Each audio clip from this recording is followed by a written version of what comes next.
Lenny drummed on the table with his fingers. George? Huh? George, how long it's going to be till we get a little place and live off the fat of the land and rabbits? I don't know, said George. We got to get a big stake together. I know a little place we can get cheap, but they ain't giving it away. Old Candy turned over slowly. His eyes were wide open. He watched George carefully. Lenny said, Tell about the place, George. I just told you just last night. Go on and tell again, George. Well, it's 10 acres, said George. Got a little windmill, got a little shack on it, and a chicken run. Got a kitchen, orchard, cherries, apples, peaches, cots, nuts. Got a few berries. There's a place for alfalfa and plenty of water to flood it. There's a pig pen and rabbits, George. No place for rabbits now, but I could easily build a few hutches and you could feed alfalfa to the rabbits. That's right, I could, said Lenny. You're right, I could. George's hand stopped working with the cards. His voice was growing warmer. And we could have a few pigs. I could build a smokehouse like the one Grandpa had, and we could kill a pig and we can smoke the bacon and the hams and make sausage and all like that. And when the salmon run up river, we could catch 100 of them and salt them down or smoke them. We could have them for breakfast. There's nothing nice as smoked salmon. When the fruit come in, we could can it, and tomatoes, they're easy to can. And every Sunday we could kill a chicken or a rabbit. Maybe we'd have a cow or a goat, and the cream is so thick you could cut it with a knife and take it out with a spoon. Lenny watched him with eyes wide open. And Old Candy watched him too. Lenny said softly, We could live off the fat of the land. Sure, said George. All kinds of vegetables in the garden, and if we wanted a little whiskey, we could sell a few eggs or something. Or some milk, we could just live there. We'd belong there. There wouldn't be no more running around the country and getting fed by cooks. No, sir, we'd have our own place where we belonged, and not sleep in a bunt house. Tell about the house, George, Lenny begged. Sure. We'd have a little house and a room to oneself, a little fat iron stove, and in the winter we'd keep the fire going in it. It ain't enough land, so we'd have to work too hard, maybe 6-7 hours a day. We wouldn't have to buck no barley 11 hours a day. And when we put in a crop, why, we'd be there to take the crop up. We'd know what come out our planting. And rabbits, Lenny said eagerly. And I'd take care of them. Tell how I'd do that, George. Sure. You'd go out in the alfalfa patch, and you'd have a sack, and you'd fill up the sack and bring it in and put it in the rabbit cages. And they'd nibble, said Lenny, the way they do. I seen 'em. Every 6 weeks or so, George continued, we would throw a litter and we'd have plenty of rabbits to eat and to sell. And we'd keep a few pigeons to go flying around the windmill like they did when I was a kid. He looked raptly at the wall over Lenny's head. And it'd be our own, and nobody could can us. If we don't like a guy, we can say, get out. And then he's got to do it. And if a friend came along, well, we'd have an extra bunk. And we'd say, why don't you spend the night? And he would. We'd have a setter dog and a couple of striped cats, but you gotta watch out for cats that they don't get the little rabbits. Lenny breathed hard.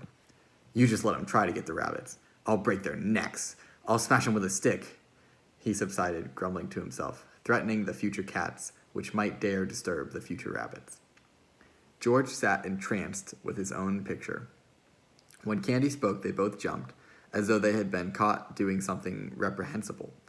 Candy said, You know where there's a place like that? George was on guard immediately. Suppose I do, he said. What's it to you? You don't need to tell me where it's at. Might be any place. Sure, said George, that's right. You couldn't find it in 100 years. Candy went on excitedly. How much they want for a place like that? George watched him suspiciously. Well, I could get it for $600. The old people that owns it is flat bust and the lady needs an operation. But what's it to you? You got nothing to do with us.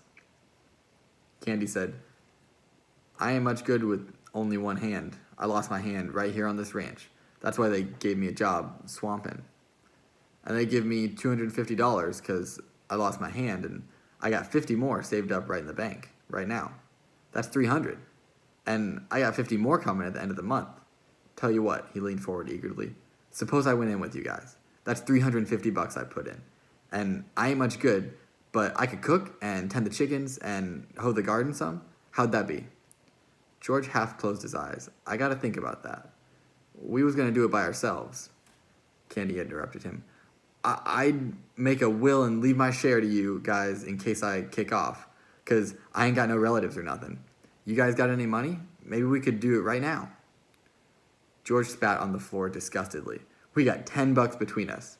Then he said thoughtfully, look, if me and Lenny work a month and don't spend nothing, we'll have $100. That'd be $450. I bet we could swing her for that. Then you and Lenny could go get her started, and I'd get a job and make up the rest. And you could sell eggs and stuff like that. They fell into a silence. They looked at one another, amazed. This thing they had never really believed in was coming true. George said reverently, I bet we could swing her. His eyes were full of wonder. I bet we could swing her, he repeated softly. Candy sat on the edge of his bunk. He scratched the stump of his wrist nervously. I got hurt 4 years ago, he said. They'll can me pretty soon. Just as soon as I can't swamp out no bunkhouses, they'll put me out in the country. Maybe if I give you guys my money, you'll let me hoe the garden. And even after I ain't no good at it, and I'll wash dishes and little chicken and stuff like that. But I'll be on our own place, and I'll be let to work on our own place, he said, miserably. You seen what they done to my dog tonight. They says he was no good to himself or nobody else. When they can me here, I wish somebody would shoot me. But they won't do nothing like that. I won't have no place to go, and I can't get no more jobs. I'll have $30 more coming. Time you guys is ready to quit. George stood up. We'll do it, he said. We'll fix up that little old place, and we'll go live there. He sat down again. They all sat still, all bemused by the beauty of the thing. Each mind was popping into the future when this lovely thing should come about. George said wonderingly, suppose there was a carnival, or a circus come to town, or a ball game, or anything. Old Candy nodded in appreciation of the idea. We'd just go, George said. We wouldn't ask nobody if we could. Just say, we'll go. And we would. Just milk the cow and sling some grain to the chickens and go to her. And put some grass to the rabbits, Lenny broke in. I wouldn't never forget to feed them. When are we going to do it, George? In 1 month. Right, Squack, in 1 month. Know what I'm going to do? I'm going to write to them old people that own the place that we'll take it. And Candy'll send $100 to Binder. Sure will, said Candy. They got a good stove there? Sure, got a nice stove, burns coal or wood. I'm going to take my pup, said Lenny. I bet he likes it by there. Voices were approaching from outside. George said quickly, don't tell nobody about it. Just us three and nobody else. They liable to can us, so we can't make no stake. Just go on like we was going to buck barley the rest of our lives. And then all of a sudden, someday, we'll get our pay and we'll scram out of here. Lenny and Candy nodded. They were grinning with delight. Don't tell nobody, Lenny said to himself. Candy said, George, huh? I ought to have shot the dog myself, George. I should not have let no stranger shoot my dog. The door opened. Slim came in, followed by Curly and Carlson and Whit. Slim's hands were black with tar, and he was scowling. Curly hung close to his elbow. Curly said, well, I didn't mean nothing, Slim. I just asked you. Slim said, well, you've been asking me too often. I'm getting sick of it. If you can't look at your own wife, what do you expect me to do about it? You lay off me. I'm just trying to tell you I didn't mean nothing, said Curly. I just thought you might have saw her. Why didn't you tell me to stay home? Why didn't you tell her to stay home where she belongs, said Carlson. You let her hang around the bunkhouses, and pretty soon you're going to have something on your hands, and you won't be able to do nothing about it. Curly whirled around to Carlson. You keep out of it, unless you want to step outside. Carlson laughed. You're a punk, he said. You tried to throw a scare into Slim, and you couldn't make it stick. Slim throwed a scare into you. You're yellow as a frog belly. I don't care if you're the best welter in the country. You come for me, and I'll kick your head off. Candy joined the attack with joy. Glove full of Vaseline, he said disgustedly. Curly glared at him. His eyes slipped past and lighted on Lenny. Lenny was still smiling with delight at the memory of the ranch. Curly stepped over to Lenny like a terrier. What the hell are you laughing at? Lenny looked blankly at him. Huh? Then Curly's rage exploded. Come on, you big guy. Get up to your feet. No big guy is going to laugh at me. I'll show you who's yellow. Lenny looked helplessly at George, and then He got up and tried to retreat. Curly was balanced and poised. He slashed at Lenny with his left and then smashed down his nose with it right. Lenny gave a cry of terror. Blood welled from his nose. "George," he cried. "Make him leave me alone, George." He backed until he was against the wall, and Curly followed, slugging him in the face. Lenny's hands remained at his sides. He was too frightened to defend himself. George was on his feet, yelling, "Get him, Lenny! Don't let him do it!" Lenny covered his face with his huge paws and bleated with terror. He cried, "Make him stop, George!" Then Curly attacked his stomach and cut off his wind.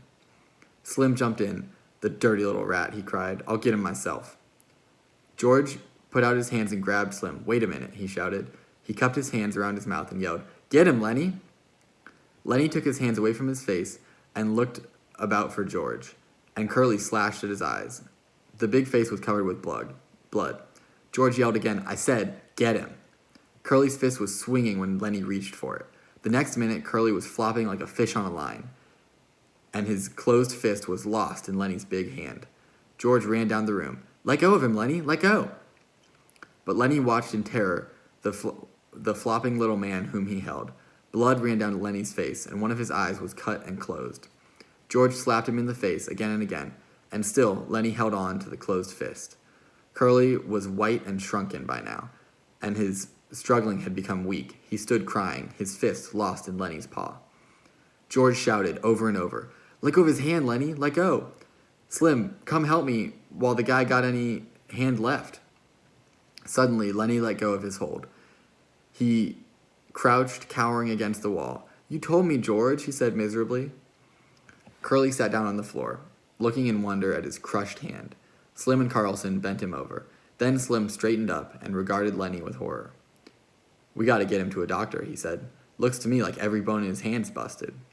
"I didn't want to," said Lenny. "I didn't want to hurt him."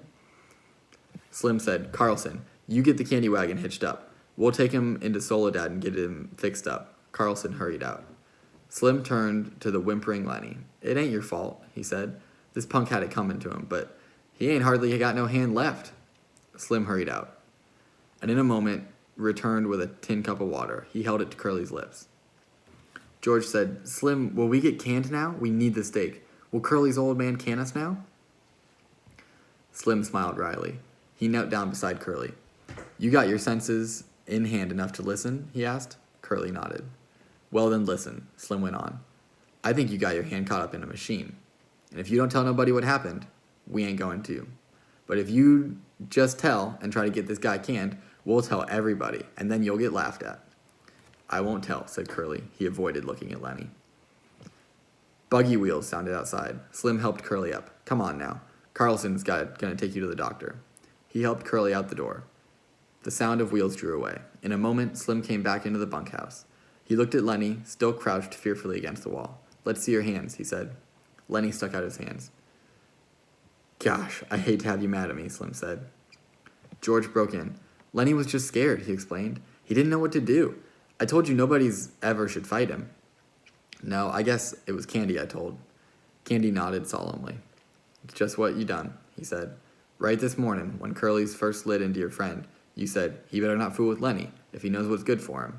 That's just what you said to me." George turned to Lenny.